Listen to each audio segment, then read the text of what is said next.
C'est là le point qui me concerne, car ce Dorto, étant propriétaire, entre autres biens, des 2 pièces et demie où je réside, son décès devrait me permettre de surseoir, ne serait-ce que momentanément, au versement de mon loyer mensuel. Cet événement s'est donc déroulé non loin de chez moi, qui, vivant à 3 rues de là, connaît bien le centre commercial où souvent je m'approvisionne. Il était dans les 9h30, comme d'habitude à ce moment-là je somnolais, en essayant de réfléchir à ce que j'allais pouvoir faire de ma journée, quand le fracas du phénomène m'a distrait. J'ai d'abord cru pouvoir le négliger, puis mes tentatives de pensée ont été contrariées par les sirènes d'alarme, les piaillants véhicules de police et de secours, ainsi que les exclamations, appels et cris du tout venant. Mais la curiosité n'étant pas mon plus sombre travers, cela ne m'a guère donné envie d'en savoir plus dans l'immédiat. Ce, contrairement à la foule qui s'est aussitôt mouvementée sur les lieux. Certains fuyant la scène quand d'autres l'accouraient voir, on s'y est bousculé, parfois trop brusquement, jusqu'à ce que les agents de l'autorité viennent y mettre du leur, pas plus ceux que les autres ne comprenant d'ailleurs ce qui venait de se produire.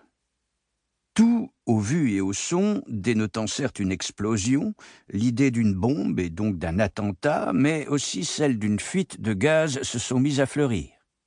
Le peuple s'égarait entre sidération, commentaires spontanés et développements contradictoires. Si la thèse terroriste a tenu d'abord le haut de l'opinion, la rumeur d'une chute inopinée de météorites s'est ensuite insinuée dans les esprits. De telles choses se produisent et les exemples abondent. Il a fallu attendre que les médias s'en mêlent et nous annoncent enfin que, revenu des espaces infinis, c'était un gros fragment de satellite soviétique obsolète qui venait d'écraser le centre commercial d'Auteuil. Comme il en tombe sur Terre à peu près tous les jours, sans que nul ne le remarque, hormis les spécialistes.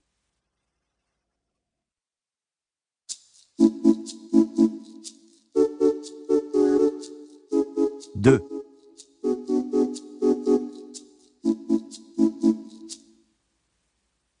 L'opinion sous-estime ces éventualités.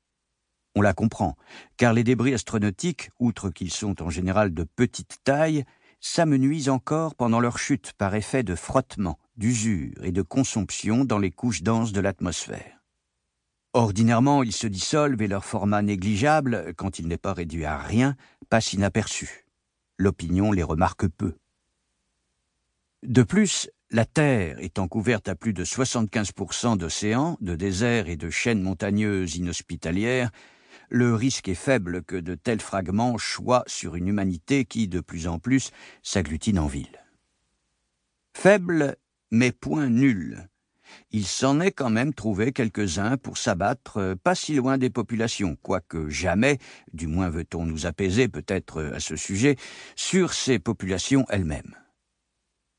Ces dernières années, sans attenter à aucune vie, certains se sont par exemple écrasés dans les environs de Riyad, vers la banlieue pavillonnaire de Georgetown, parmi les faubourgs éloignés d'Ankang ou au milieu d'un parc en Ouganda.